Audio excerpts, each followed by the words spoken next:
Well, welcome to FinTech Impact. I'm your host, Jason Pereira.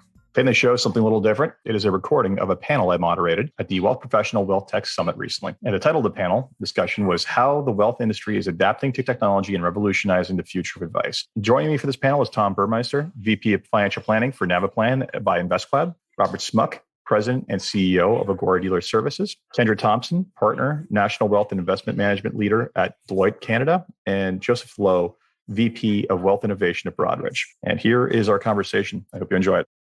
It's time to introduce the kickoff panel in today's event, How the Wealth Industry is Adapting to Technology and Revolutionizing the Future of Advice. Here to lead this discussion is Jason Pereira, Partner and Senior Financial Planner at the Woodgate Financial. He's also the host of the FinTech Impact podcast and uniquely suited to captain this conversation. Jason, over to you. Uniquely suited. Thank you, Jared. Appreciate it. Thank you all for joining us today. Greatly appreciate everyone's turning out, and I want to make sure we spend as much time talking as possible. So let's dive in first with by letting the panel introduce itself. Ladies first, Kendra, if you could please tell us who you are and what it is you do.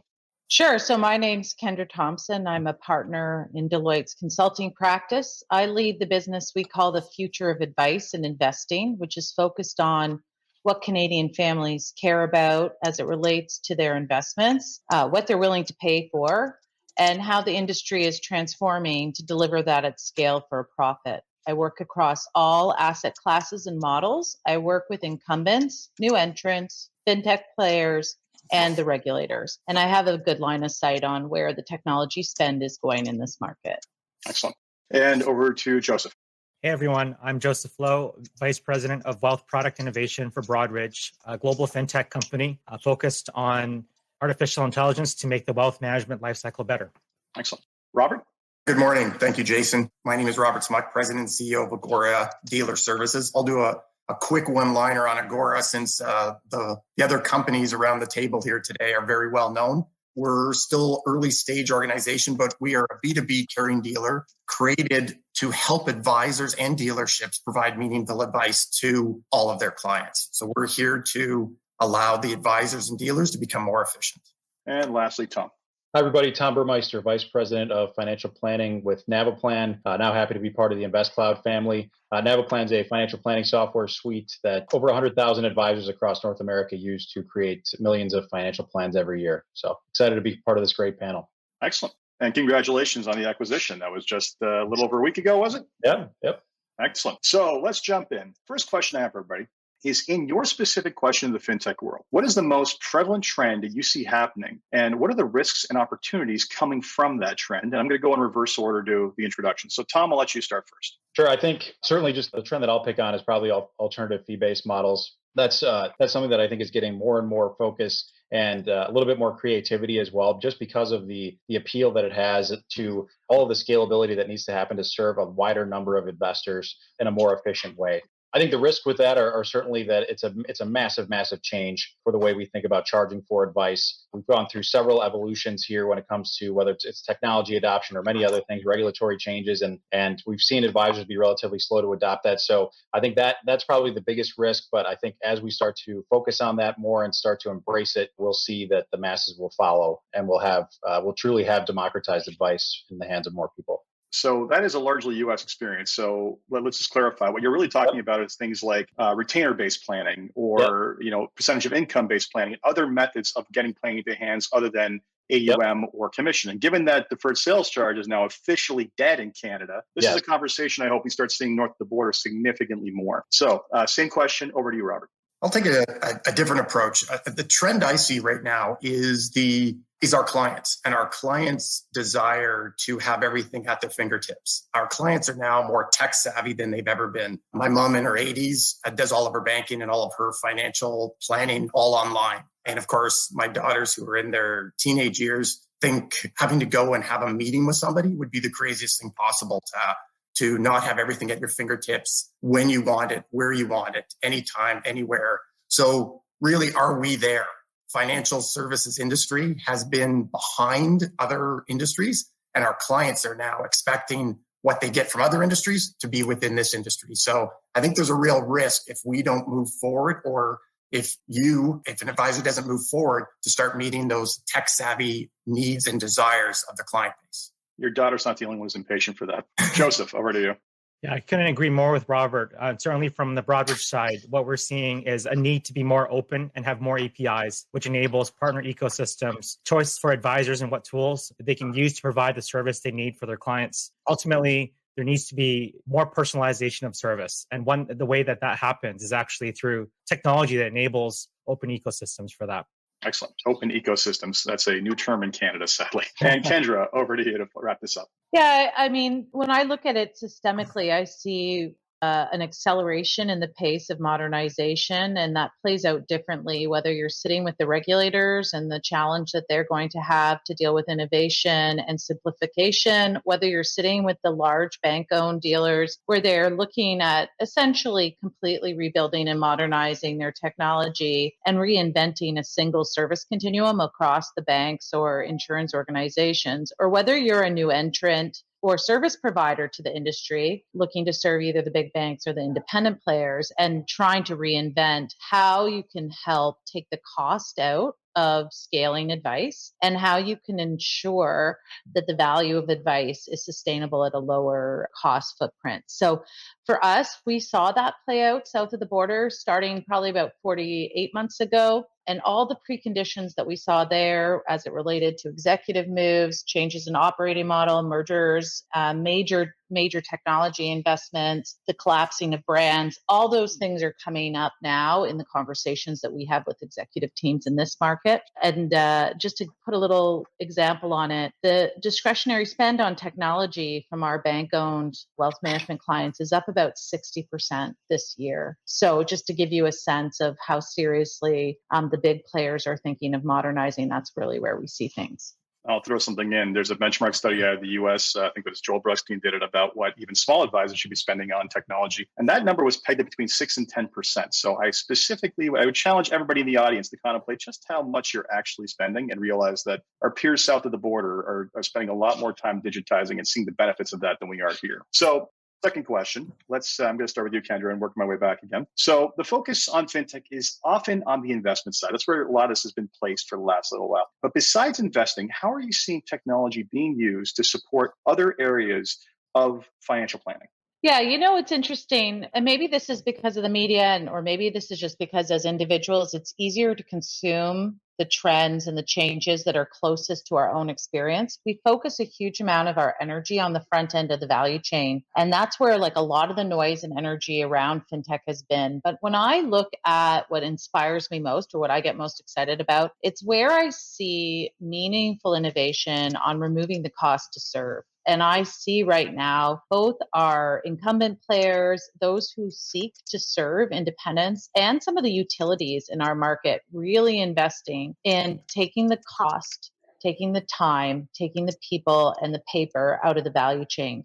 It's not as sexy as a new robo feature. It's not as sexy as, a digital interface, but in many ways, it will be what allows our industry to modernize. And I would be watching this space closely as many of the banks in Canada modernize their platform. We are seeing some of the global best vendors starting to show up in a meaningful way in Canada. They're doing that through acquisition and through determining anchor transformations at the banks that they can use to get a Canadian footprint. With those players in our market, it will mean that the cost to serve will come down dramatically, and it will increase the pressure on the smaller players to keep up.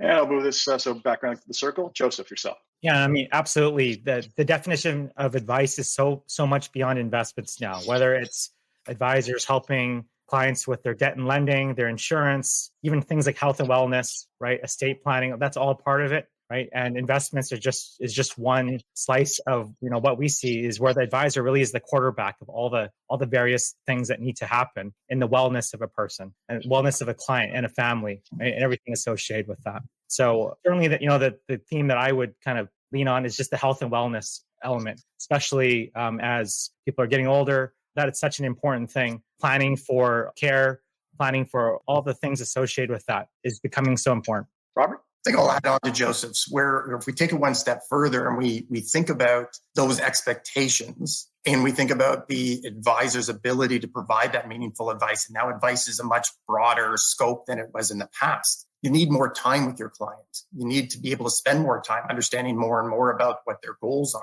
what their desires, what their needs are to either themselves or to their family. And this kind of links back into Kendra's is, well, if you need more time, how are you going to get that?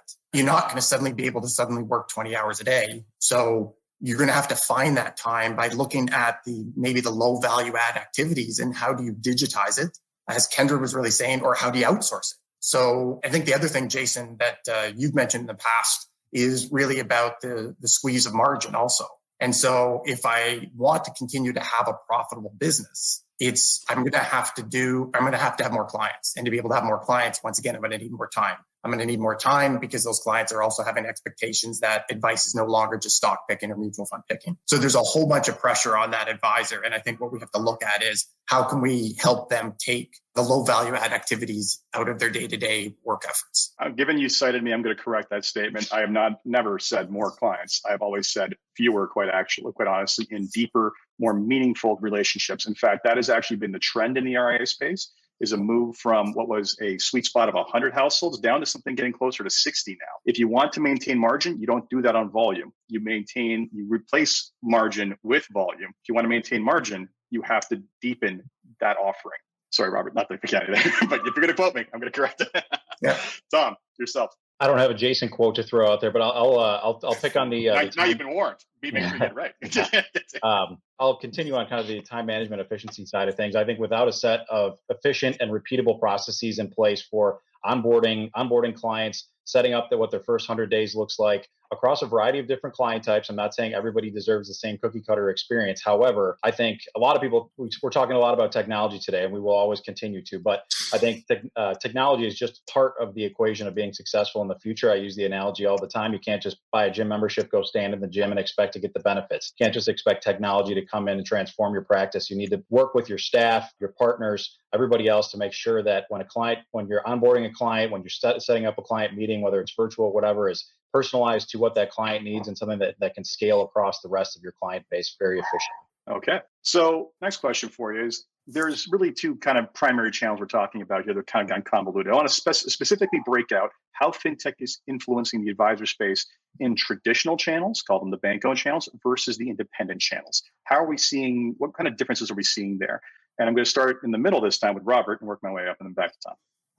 I don't have as much experience on the kind of the large bank channels, and I think Kendra and Joseph probably have a lot more experience on there. So I'm going to kind of focus a little more on the independent channels and also kind of how fintech overall is kind of impacting everybody. So one of the things is fintech's coming at us incredibly quickly. It's the analogy of drinking from the fire hose. And so there's a view at times that people go to the next shiny object. And I think that that's across the board. In that case, I don't think it matters if it's the big firms or the small firms. Kind of, what is that neat new thing? And am I suddenly going to jump and move to it? So I would say really the financial advisors need to look at a blueprint. And in that, they need to develop their blueprint. They need to determine what they want to get out of technology and stay along that path. Continue to learn more and more about the new technologies that are taking place. But the shiny object thing, it's really detrimental to efficiencies that you'd want to build within your organization. So I really take that and say, that's one facet of it. The second facet of it is,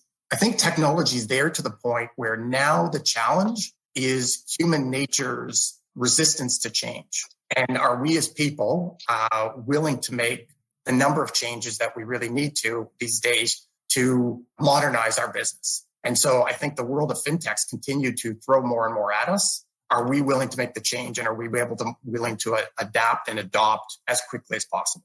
I do like shiny objects. Joseph, over to you.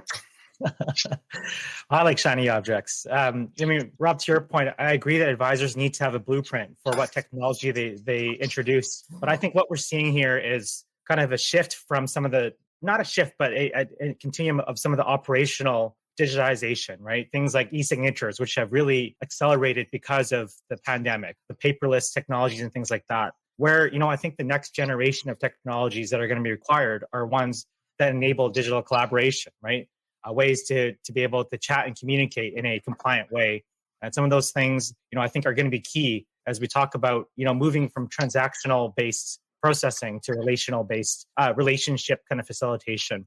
One of the things that I was going to kind of comment on in terms of fintech influencing the independents, for example, is the hunger for aggregation, being able to bring in data about the person. We talk about personalization. You can't really have a personalized experience without the whole picture. And as we know, in Canada, it's always been a challenge to get a full picture, especially from the banks. I think technology is starting to influence that, whether it's Plaid or Flinks. Some of these companies are doing a great job starting to bring that more to the masses, to the independents, and also to the fintech app creators out there.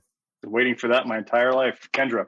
Yes, I'm with Robert. Net new capability add and feature and function, vendor plugins. We've spent a lot of time trying to just get things onto platforms, and that's been hard for independents to keep up with. I actually think the biggest shift that I'm seeing right now should benefit the independents because it's essentially a recontemplation of the enablement from the outside in. So what are the conversations you want to have with clients that they value and that you want to be prepared and informed and enabled to have? And then what do you need to have at your fingertips or in their digital world in order to do that well? And one of the biggest things we see is if you take a look at the biggest and best desktops that have been built to support advisors on both sides of the border, the things you actually need to support most of the work you do, it's in the sort of 12 to 15% range of all the features and functions and things that have been bought and paid for and installed and connected and converted over the last number of years. So we see a move towards radically simplifying that with a mobile first mindset. We see a move towards bringing capabilities together at the point that matters. Salesforce is an example of a vendor that has played a major role in creating the container and the data model that allow that to happen. But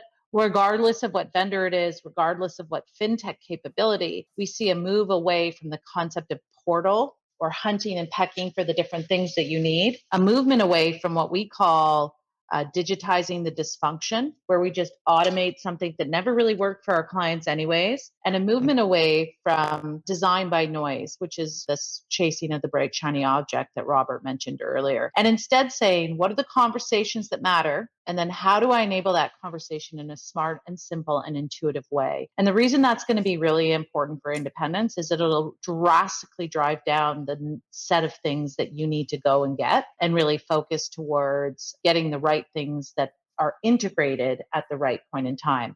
For the banks, the big challenge will be that they have multiple versions of everything. And so for them, it's almost like an internal merger of all of their platforms and bringing those all to be one single platform. I hope they like coding COBOL. Anyway, Tom, over to you. Yeah, I'm going to tack on with from the independent advisor standpoint. It's all about building a tech stack. I think if you think about just how much, Jason, your kind of fintech map, which is a great new addition to kind of the Canadian fintech landscape as far as laying that all out, just how much it's grown and how much it will likely continue to grow. It can be a very daunting task. And this is something that folks, you need to really start to plan this out, not do it piece by piece. Integrated tech stacks, where is your data going to live? Just because you see it all in your CRM does not mean it lives there. Where does your data actually live? Because your clients are going to have the same expectations from a service and accessibility standpoint as they can get from the big institutions. And the tools are out there for you to provide that. It's just making sure that you're not making your life harder by having a bunch of disparate systems that you have to re-enter data into. Yeah, that anyone who's seen that thing transform in the last 6 months has seen it exponentially grow. So at this rate, I'm going to find out what the limit on Airtable fields is going to be shortly. Anyway, so next question. For firms and individuals who have not taken the first steps to digitize their practices, what are the first steps they should think about doing when it comes to digital transformation? I'm going to start with Joseph. Yeah, Jason, thanks for the question.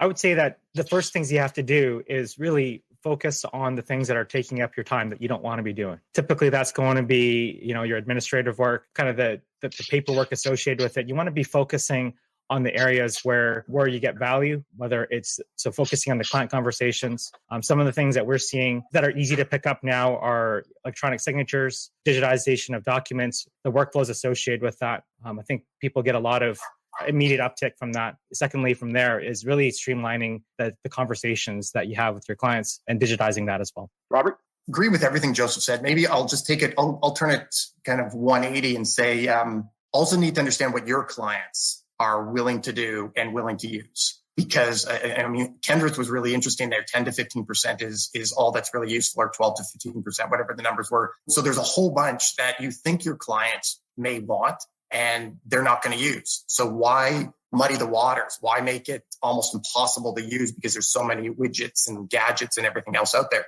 So really understanding that. And then on top of it, there is a massive amount of people that are cyber scared. They feel that if they start to use more and more technologies, how safe are they? And when we think about any population, and when we think about stories kind of every day, every week, there's somebody that's been hacked. And it's not usually the little small folks that's been hacked, it's someone big. So if you can hack into those, you can probably have people hack into anywhere. So I think it's understanding what clients want and will use, and also making sure that you understand their aspect to technology around being scared around the cyber aspect of it. All right. And Tom? So I think if you're in a leadership position spearheading this move to digitization, I think I can give you so many examples of how somebody in the leadership role's vision for implementing technology was so out of whack with what was actually happening on the execution side of delivering advice. So I like to use the phrase, if you're a leader doing this, touch bottom. You need to engage with the people that are sending the facts, that are working with clients to fill out all those annoying forms. Everything like that, you need to make sure that you have all the stakeholders involved, and you're starting with, again, like I said before, the process first, not necessarily let's get technology and then reform all of our process around that. You got to start with what works and then make sure you can find technology that helps you be even better at what you're already good at. Yeah, it's the old generals versus privates problem. Yeah. They think they know what's going on in the battlefield, but not so much sometimes. And Kendra.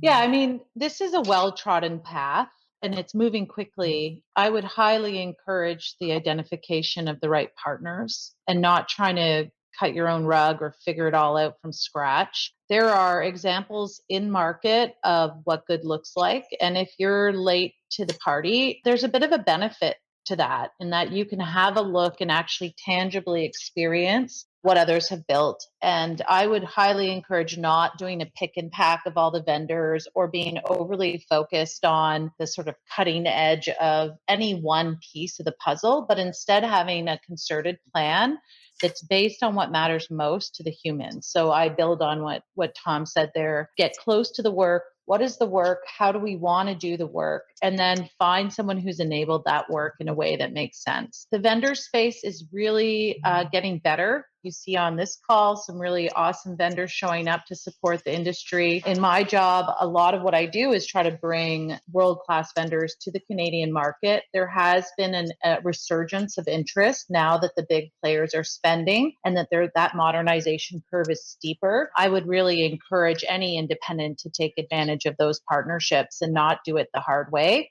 because you'll run out of time and money if you're trying to learn on the job. And a lot of this is available to you. And the last thing I would just say is there is an ethos within advisor communities that, everything is special or customized or unique about my business, my clients, my brand, my what have you. We saw that play out to the detriment of independence in the US. There are many, many things that advisors do that are highly systemizable and do not need to be customized. And I would encourage any individuals or small groups of individuals not to over customize any out of the box technology. Yeah, agree with all that, especially the late to the party. You basically just define the Canadian scene in general. Okay, so next question for you. So one of the biggest issues in providing advice to clients is in the mass market is the cost of overhead. We kind of touched upon this already. What trends are you seeing that are addressing this issue and helping drive down the cost of overhead in delivery of advice to consumers? And I'm going to start from Tom and work my way through it. Yeah, I think digitized onboarding, I think, is one of the biggest bottlenecks in the process of scaling advice and getting a defined set of tasks and other things that I like to call it the first 100 days. I've already alluded to that a few times. I think there's a lot to unpack here, so I won't hog the entire topic. Not that everyone else has to run with it, but I'll keep it short and sweet with that one. And Robert? I think I'll continue with that one, Tom, because really once you've digitized it, how many systems are out there that the data needs to go to and are willing to accept it? And so I know Joseph started talking about open APIs, and that's great, but I think we are well behind other industries on allowing the data to be easily moved between systems. I can tell you that I have painful experiences on a weekly basis trying to get data in and out of systems that should just be able to be done in fractions of seconds, and it's just not being done. So I think we still need to shake up a little bit out there to be able to do this. But Tom, I agree with you. Let's digitize it up front, and then let's figure out how to flow it everywhere that it needs to flow to. All right. And Joseph? Yeah, absolutely, Robert. I mean, getting data, getting systems talking together is sort of has to be the expectation of kind of the next generation. And from our perspective, one of the key areas, the key ways to scale is to really use tools like artificial intelligence to be able to identify clients at risk, and map services to clients, and without having to go through every single client profile, and getting some scale on that regard. In order for that to work, you're right, the data has to come together and the systems need to be able to talk together in order to surface those opportunities. Okay. And Kendra? I'm going to say I agree with everything that was said, but I have a slightly different way of thinking about it. When we think about scaling advice to mass and mass affluent Canadians, I think we have to think of challenging the paradigm that you either get advice or you don't, you either pay all the time or you don't. What we really, for many Canadians, they needed an intense advisor-led experience somewhere between 6 and 8 times over their adult life, usually around major milestones or changes. And I would encourage all of us across industry to try to meet that need in new ways, either through subscription, pay by the drink, or hybrid models, and by challenging our regulators not to force consumers to choose between either getting advice and paying for it all the time, or not getting enough advice and being self-directed when that's truly not how they see themselves. I see that change as being one of the biggest things that will blow the doors open for advisors of all types to choose different service models for different client profiles, and not to fall into the trap of having to offload clients that are not profitable, or even worse, maybe serve them less than they need in order to justify a less profitable client family. I also see this as an opportunity for different career models and combinations of technology and humans across the service continuum for advice. Technology will let that happen because the right hand and the left hand will know what they're doing, and what you experience through a digital interaction will be easily available for advisors and vice versa, something that hasn't been possible in the past. I see a couple of questions coming in. Let's try to hold those off to the end. If we have time, we will answer them. Otherwise, there will be a breakout session afterwards where most, if not everybody, will join. And I'm answering whatever tech questions you have along the way where possible. Okay, so Canada. The big story in Canada recently when it comes to fintech is the Wealthsimple valuation at $4 billion US, 5 billion Canadian, depending on the exchange rate of the day. And I have been fielding all kinds of questions about this. And this not only came with a large check, but it came with a large check from some very heavy hitters in the VC space. A lot of people making fun of this, not getting it. Why does this make sense? Let's talk to Kendra first. I can't comment on Wealthsimple because they're a client and I don't comment on my clients. But what I will comment on for anyone looking across the space, be careful not to assume that the current instance of a business in channel or in its value proposition is what the value is. Almost every player we see build capabilities within a brand or channel and then repurpose those capabilities across the platform. If you want to understand the strategy of a sort of a platform build, take a look at what Schwab or Fidelity or BlackRock or Merrill B of A have done south of the border. That is the strategy that we see many players in this market embarking on. And I would encourage anyone who doesn't understand that valuation to take a look at how some of those players have fared as they've executed their strategies south of the border. Okay, Joseph? Yeah, I mean, what strikes me about the Wealthsimple acquisition and with the kind of the fundraise and the strategy there is how quickly they are able to launch new products, whether it's their Venmo competitor, whether it's their trade, all these different things, crypto. It really speaks to how important it is to get the tech stack right and having, a focus on what the customer's needs are and how all the data talks together, right? So, I mean, what they've done is really impressive, and certainly we're watching what they'll be doing in the future. Robert? I think you can think a little bit on the brand too, or maybe a lot on the brand. I do agree with what Kendra was saying, which is if you want to call it, it's a unified platform, but it's a unified platform that's beyond financial advice potentially, or all aspects of financial advice. But really, when you think about the brand, it's almost as if people don't talk about robos, they talk about Wealthsimple. It's kind of the Kleenex. And so if you suddenly have that brand and you have that brand across not just the millennials, but it's going well beyond that, where is the wealth going to move in the next 10 to 15 years? So if it moves to that group, then as Kendra was saying, don't value today and don't necessarily value the way companies think about being valued. Think about what might be there in the future. Yeah, I'll just point out that we've talked a lot about the themes of how important it is to service mass affluent investors, scaling advice, all of these things. And I think who's in the best spot to do that when it comes to reaching out to the 2 million Canadian clients that they currently have on the Wealthsimple platform. I mean, there's some significant head start there when it comes to expanding this. We've seen it down here in the U.S., especially with I think the emerging banking play that Wealthsimple is very close to. So I think not as surprised. Yeah, I'll make two comments to that I've answered many times. It's one, let's not forget everybody's been talking about the intergenerational wealth transfer forever. And guess what? They went out and got that market, the people who are inheriting that money. So if you think that's not valuable, you're wrong. And secondly, the internet has taught us one thing: attention is currency. And they have a lot of attention and they have a lot of loyalty. And if they can maintain that over the lifetime of a client for the entire duration of their lifetime, that's a lot of money. Anyway, moving on. What is the most exciting or innovative application of technology you've seen in the last 12 months? And I'm going to start with Robert. Jason, I'm gonna turn it a little bit and say it's not in Canada yet, or I haven't seen it in Canada yet. And maybe Kendra can comment a little bit on that. But it's the unified platform. So has anybody really built it out fully yet in Canada? I haven't seen it. I'd love to. And then what you can do is you can have a lot of really interesting pieces around it, and they don't have to have necessarily the sizzle. They have to have the usefulness. So, there's things like Cascades there for decumulation strategy, and there's Vigilant CS there for digitizing compliance. Sounds boring, but those are the types of things we need to take the costs out of the business overall. So I like a lot of the plug and plays that people are building, but how do we bring it together into that unified platform? I haven't seen that.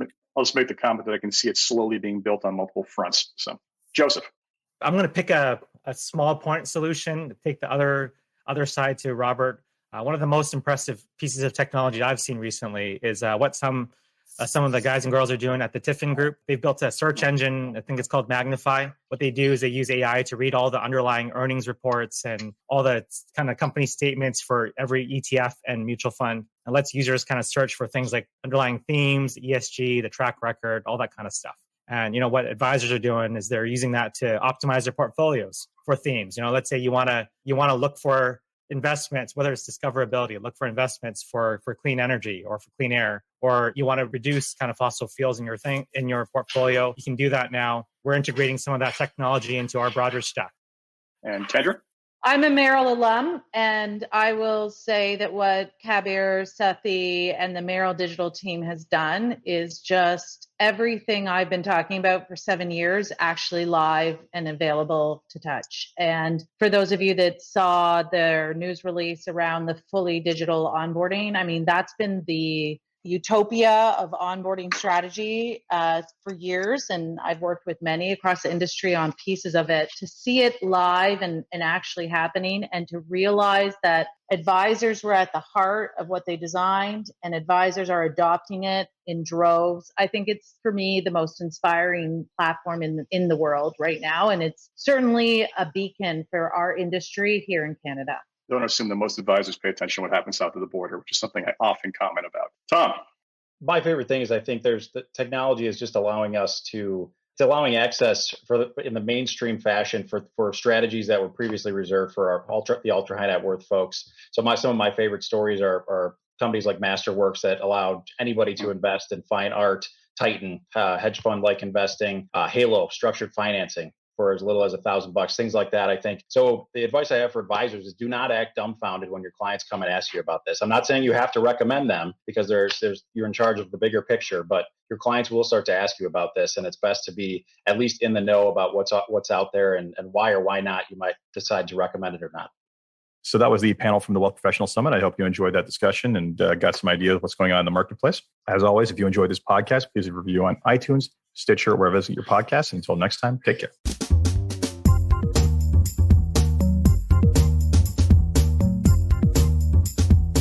This podcast was brought to you by Woodgate Financial, an award-winning financial planning firm catering to high net worth individuals and their families.